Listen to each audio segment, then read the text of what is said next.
What's going on, everybody? Doug Price here from the Agave Social Club and the Agave Social Club podcast. Hey, before we start this video, do me a favor and hit the like, subscribe, turn on notifications, tell a friend, all that fun stuff. Recently launched a brand new episode where I brought back my good friend Jesse Estes from Tequila Ocho. Wanted to bring him back on to talk about a few things. We talked about the single barrel program that they do. They have a really great single barrel program. And also want to talk about Plata Puntas. They recently released this. This is the Distiller's Cut Overproof. This is their first Blanco that is overproof. Before we really get into this, I get it. I know this is really hard to find. I've had a lot of people reach out to me, a lot of people saying I'm still trying to find it. I can't find this anywhere. Where can I find it?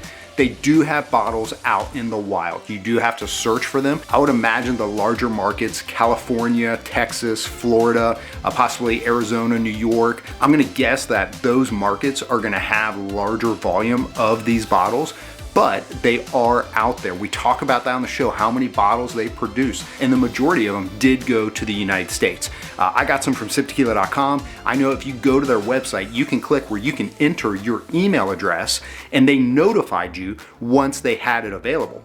They notified people that were on that email list. It sold out with 5 to 10 minutes, but they might be getting some more in. But if you're not on that email list, that's a great place to start, siptequila.com, because if they do get more, you will be notified and you at least have a chance. It's gonna go quick again, but you at least have a chance to get a bottle or two. So what's going on with this Plata Puntas?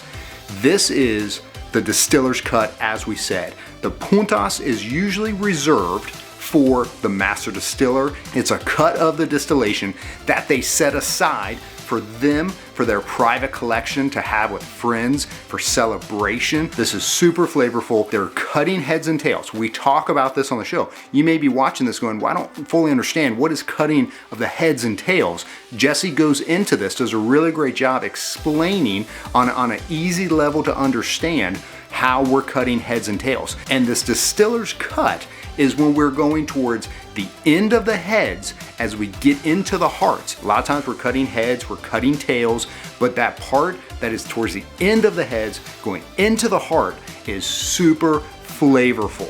And like I said, this is usually set aside for the private collection. Sometimes at the distillery, they would have some of this in unmarked bottles, and they would let people, if they came to visit the distillery, you might get a chance to try this, but this is the first time where they collected it all of those cuts, and they bottled it, and we get to taste this. And it was coming off the still at 128, which is super hot, super flavorful. They backed it down to 101. Legally, it has to be 110 or below. And they felt the best way to present this to the market was at 101 or 50.5. So this is a overproof. This has got some heat. It's got some brininess to it. It's got that Ocho fingerprint. We talked about that as we talked a little bit about the new distillery as well.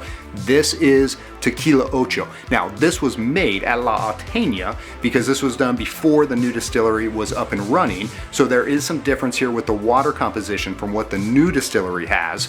But man, this is Tequila Ocho through and through. If you are a Blanco lover, this is something that you are going to want to have. I want to encourage you to check out the episode. There's some great information there. Jesse is always a great guest, super knowledgeable. We talked through a lot of different things. As I said, we talked about the single barrel program. I tasted one of the single barrels, barrel number 8 from 2019. It was really great. I've had people send me pictures of those single barrels, so I know they are still available, but those also go quick because they are collector's items. So check out the entire episode. If you want to learn more about Tequila Ocho, you can go to ochotequila.com. They are single estate, very focused on the environment, that terroir. Each field is going to give off different characteristics for each one of their expressions, but such a great brand. I want to encourage you to check out Tequila Ocho. Big thanks to siptequila.com for being the sponsor of the podcast. Again, check them out. Make sure you're on their mailing list because there will be opportunities for you to know about tequilas that they have in stock before they go to the public. If you're on Instagram, you can follow me at Agave Social Club.